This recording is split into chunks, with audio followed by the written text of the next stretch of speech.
Welcome to the Deep Dive. We take a stack of sources, dive deep, and pull out the most important nuggets of knowledge just for you. Glad to be here. Today, you've given us a collection of documents that is, well, it's quite a mix, isn't it? It certainly is, yeah. We're looking at everything from, really technical papers on subsurface exploration using electromagnetic fields, Right. all the way to documents claiming they can predict global events, plus company details, organizations, even a personal DNA analysis. It's definitely not your typical stack. Not at all. So our mission in this deep dive is pretty clear. Navigate this complex landscape, figure out what these sources are actually telling us, extract the key info, and help you see how it all fits together. Or maybe how it doesn't. This is going to be, well, interesting. Agreed. That jump from hard geophysics to really speculative prediction and then throwing in personal history, you don't often see that combination. Okay, so let's start with what seems to be the central element connecting a lot of this. There's a technology mentioned frequently, tied to the name Vadim Chernov. It's called Reflection on Action of Lorentz Forces Module 1, or RALF1. That's the one, yeah. The sources describe RALF1 mainly as a software package and a mathematical algorithm. Okay. They state it's registered in Russia. They even give a patent number, 201161271210 from 2000 RF.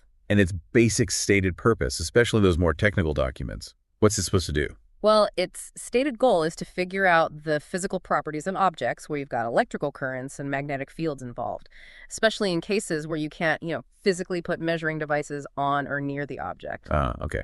So probing things remotely using physics, that makes sense in a technical context like geophysics. Exactly. But here's where the narrative in these sources takes a really significant turn, right? They bring in this concept of an observer. Yes, this is a pretty fascinating part of the sources. They use the analogy of the Thomas Young experiment.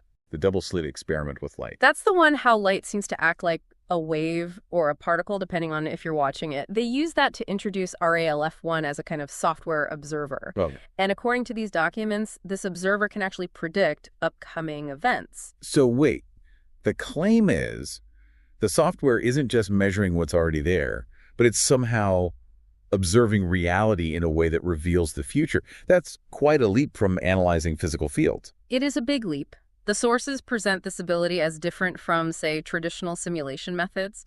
They even suggest simulations are limited by scientific stereotypes. RALF1, they claim, analyzes open systems without needing these simulations, and they even call it a quantum algorithm. Quantum algorithm. Okay, so they're positioning RALF1 as this potentially predictive observer using some pretty advanced sounding terms.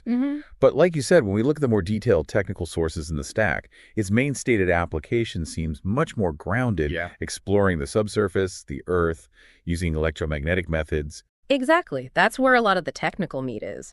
The sources describe using it to study geoelectric sections, basically, the Earth's layers based on electrical properties, using electromagnetic fields. They claim it works from the surface down to 10 kilometers, maybe even deeper. And when it's used for this kind of exploration, say looking for oil or gas, what specific signs do the sources say RALF1 is looking for? What are the indicators? The sources mention a few key things. First, increased local resistivity in hydrocarbon zones. Oil and gas don't conduct electricity well, unlike water. Makes sense. They also mention a reduced polarizability in deposit areas compared to rocks saturated with water, and increased anisotropy of specific resistance. Anisotropy, meaning it conducts differently depending on direction. Exactly. Resistance measured vertically is significantly different from horizontally. They say this happens particularly in non-conductive hydrocarbon zones. So it's picking up these subtle differences in how the Earth conducts electricity and magnetism, depth-wise and directionally. Precisely. And the goal, as the sources put it, is to use these signals to forecast where hydrocarbons might be, find fault zones, which often show up as low resistivity areas because they might have conductive mineralized water. Okay. And even spot things like kimberlite pipes, the ones that can carry diamonds. They claim pretty high accuracy for layer thickness at depth, down to the first few meters. And the documents also suggest this isn't just about electromagnetic data, right? That's right. They talk about integrating data from thermal fields heat patterns, which they link to hot stuff rising from deep inside the Earth, and also gravity fields. They note that unusually low gravity readings can sometimes correlate with rising crystalline basement rocks. So it's presented as potentially a multi-physics approach, but the heavy focus in the technical stuff is definitely on the electromagnetic methods. Yeah, okay, the geoelectrical concepts themselves can get pretty technical. Let's try and boil down the core ideas from the sources that are important here. What are the basics of using EM fields to look underground? Well, the fundamental idea is just that different rocks, different fluids underground have different electrical properties, mostly resistivity or its opposite, conductivity. Right. Think of some materials like insulators, high resistivity, others like conductors, low resistivity. And these properties change based on the minerals, the amount of water versus oil or gas, the porosity, even temperature and pressure. Usually resistivity drops as things get hotter. Okay, so you send out some kind of signal or listen for natural ones, and how the Earth responds tells you about these properties. And you mentioned anisotropy before, resistance being different directionally. Yes, that's really key for figuring out layered structures. Imagine pushing current straight down through flat layers versus pushing it sideways along those layers. If the layers have different conductivities, the resistance you measure will be different. Spotting that anisotropy helps interpret the structure. Got it. And identify specific zones, maybe like potential hydrocarbon traps. The sources talk about different ways they use these fields to probe different depths. How does that actually work? It mainly relies on something called the skin effect. Basically, higher frequency electromagnetic waves just don't penetrate as deep into conductive stuff as lower frequency waves do. So by changing the frequency you transmit, or by looking at how a signal changes over time after you switch it on or off, that's the transient method, you can effectively sound different depths. So it's a bit like using different sounds or light waves to see through things. Kind of, yeah. Different frequencies or timings give you info about different depths. Magnetotellurics, or MT, uses natural super low frequency signals that go really deep. Other methods use artificial signals. Okay. The sources also talk about how the geometry matters, where your transmitter and receiver are placed, affects what you see and how deep. And they mention the challenge of equivalence. Equivalence. Yeah, where sometimes completely different underground structures can actually produce very similar electrical signals at the surface. Makes interpretation tricky, especially with thin layers, or if a really conductive layer is sort of hiding what's underneath. These technical sources even mention specific results from around the world. They do, yeah. They reference findings from places like the Baltic Shield, the African Craton, the Pannonian Basin in Europe, the Turan Plate. They talk about resistance values in different parts of the Earth's crust, and how things like hot fluids or partial melting in geologically active areas can create conductive zones that might screen deeper layers, like the asthenosphere. They even briefly mention applying these ideas to study the moon's lithosphere, suggesting it's way more resistive than Earth's. All right, so the technical sources definitely ground RALF1 in geophysics, detecting underground stuff by its electrical signature. But going back to that claim about it being a predictive observer, this is where the sources really branch out, far beyond just looking for oil. Absolutely. While the geophysics seems to be the, let's say, stated technical base, the claims presented elsewhere in the sources are much, much broader. Stating this observer capability allows prediction across a huge range of upcoming events. What are some of the specific non-geological areas where the sources claim RALF1 has predictive power? Oh, the list is quite something. Financial markets, for one. Claims of predicting crypto trends, oil prices. Wow. The source specifically says RALF1 anticipated a black swan event in oil, referencing the 2019 drone attack in Saudi Arabia. Predicting a specific geopolitical event that tanks the market. That's a massive claim. It is. Meteorology is another area mentioned, predicting atmospheric phenomena. They give an example tied to the San Andreas Fault, where a prediction allegedly differed from NOAA's forecast, but turned out to be right. Okay, so weather, possibly linked to seismic activity. Seems to be the implication. Then there's medicine. Medicine, too. Yeah, the sources discuss potentially using it to predict cell growth and development, aiming to save lives.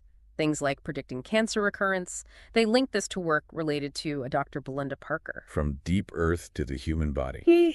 The claimed range is just extraordinary. What about even bigger picture stuff? Global scale. Yep.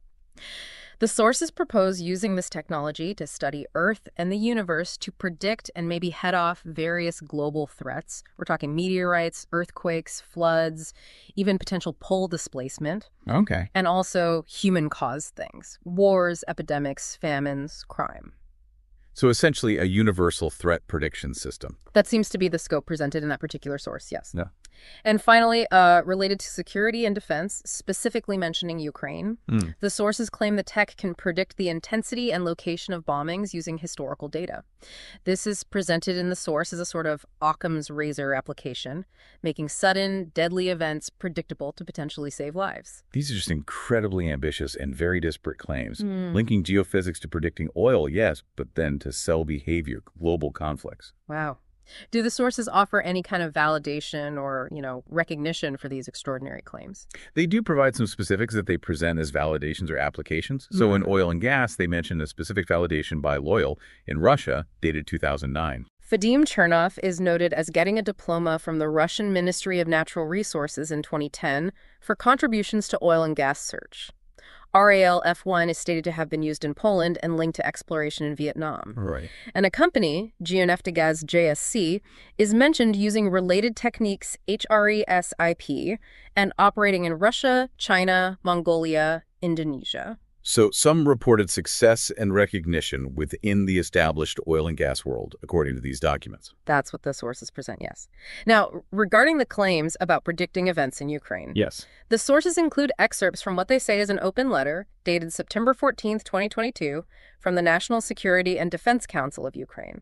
And as presented in the source, this letter apparently recognizes the work as useful regarding the proposal to use software and algorithms for predicting bombings. Recognizes it as useful. Okay. Again, just reporting what the source claims here. Exactly. We're not validating the prediction itself, just relaying what the document asserts about that letter. Understood. The sources also point to specific companies and organizations involved in this whole sphere. Yes. There's Ukrenaft Invest LLC in Ukraine, mentioned as being involved in oil recovery in specific fields. East Sarabsky, Zuriknyansky, Zoftoyarsky. The sources give details like reserve estimates for one field. Zuriknyansky, around 198,000 barrels proved, probable, possible. They mention reservoir characteristics, infrastructure nearby, and also the company's stated need for external financing. $134 million is mentioned in one financial model. Okay, specific operational details. And there was a global organization mentioned too. Correct. The World Relations Organization for Justice, Peace, and Development, WROJPD. Right. The sources state they support UN Global Compact principles, human rights, labor, environment, anti-corruption. They list activities like promoting racial equality, environmental work like waste management and reforestation, and promoting good governance via a global peacekeeping organization. They also mention a funding arm, Metamax Universal General Enterprises, and name a Jasper G. Sandoval as world president. And these different pieces, the companies operating in certain countries, this organization, do they link back to the geopolitical context mentioned earlier? They do. The sources note the operational areas of Geoneftegaz, China, Russia, and the base of WROJPB in the Philippines. And one briefing summary explicitly points to potential involvement of Philippine and Chinese companies in exploration projects located in Russia and Ukraine. So the sources draw those lines. And then, just when you think the mix can't get any more varied, we have this other distinct layer. A personal DNA analysis. How does this fit into everything? Yeah, it's another turn. This source gives results for Chernov Vadim Vadimovich. It's an autosomal DNA test, a family finder type, which gives you that percentage breakdown of recent ancestry from all sides of the family. Okay, and the results? The results shown are 0% Jewish DNA across various listed communities, 60% Eastern Slavs, 30% Western Slavs, 8% Baltic states, and less than 2% Scandinavia. What could this kind of test generally tell someone? Well, it gives an estimate of ethnic makeup based on comparing your DNA to reference populations. Yeah. And it can potentially connect you with genetic relatives in the testing company's database. Right. The source does note its limitation. It's good for recent ancestry, maybe the last few hundred years, but gets fuzzier further back because DNA gets mixed up each generation. The analysis also identifies the Y chromosome haplogroup, Which traces the direct male line. Exactly. Traces that paternal line way back. It's confirmed as NCTS 2733 in this case. The source material also included some historical context for these ethnic groups mentioned in the DNA results. Yes, just briefly. It touches on the origins and migrations of Eastern Slavs, think Pripyat Basin expansion, eventually becoming modern Russians, Ukrainians, Belarusians. Okay. Also, Western Slavs, their influence in Eastern Europe, like the Polish-Lithuanian Commonwealth, and later forming modern states. And the Baltic peoples, their spread, interactions with neighbors like Slavs, Finno-Ugric speakers, Vikings, and forming modern Latvia and Lithuania. And that 0% Jewish DNA result, did the source explain what that category actually represents in genetic testing? It did, yeah. The source clarifies that Jewish DNA in these tests refers to a specific genetic signature common in Jewish communities, reflecting a blend of Middle Eastern and European ancestry developed over centuries. It explains that while the result here was 0%, finding this marker could indicate ancestry from regions where Jewish people lived historically, possibly through intermixing, conversion, or what's called crypto-Judaism, even if someone doesn't have recent direct Jewish lineage. So it provides context for the category itself. Got it. And there was a quick mention of the Basque region, too. Just a very brief note in the DNA source about the Basque people, really just highlighting their unique linguistic and genetic history as an example of the kind of deep regional stories these tests can sometimes touch on, not directly relevant to these specific results, though. Well, we have certainly taken a deep dive today into a fascinating and let's say bewildering set of sources. Quite the journey.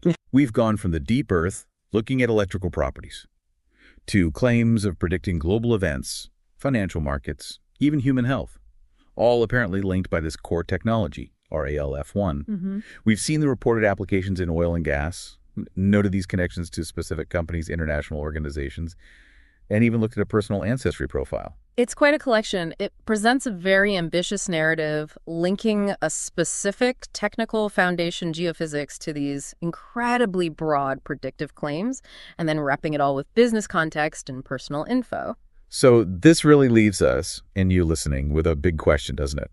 Given this extraordinary range of applications claimed from deep earth science to finance, health, global security, presented alongside business details and personal data, how should we evaluate claims that stretch across such diverse, complex areas? Claims that really push the boundaries of what we currently understand. Yeah. What does it really mean to be well-informed when faced with something this broad and, frankly, disparate? That's definitely the crucial piece for you to chew on. Indeed.